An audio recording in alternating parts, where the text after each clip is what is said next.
Аплодисменты между частями музыкального произведения, будь то вокальный цикл, кантата, оратория, симфония и так далее. Давайте разбираться в этом вопросе. Почему так происходит?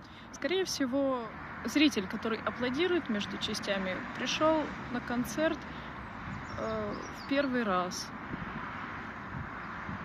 Либо на концерт такого рода он пришел в первый раз и не знает музыкальных традиций. Это самая распространенная причина. Давайте вспомним какой-нибудь оперный спектакль с потрясающим составом в то время, когда исполняется феерически ария какая-то, и зритель не сдерживает своих эмоций, выражает их аплодисментами. Это принято.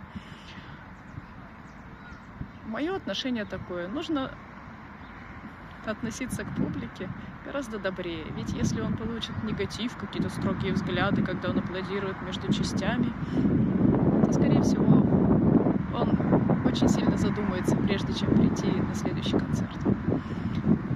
Если мы дадим ему возможность самому разбираться в этом регламенте, а я вас уверяю, человек посмотрит по сторонам и оценит ситуацию, что не все будут аплодировать во время исполнения какого-либо многочастного произведения, и на следующий концерт он скорректирует свое поведение уже сам. Давайте будем добрее друг другу.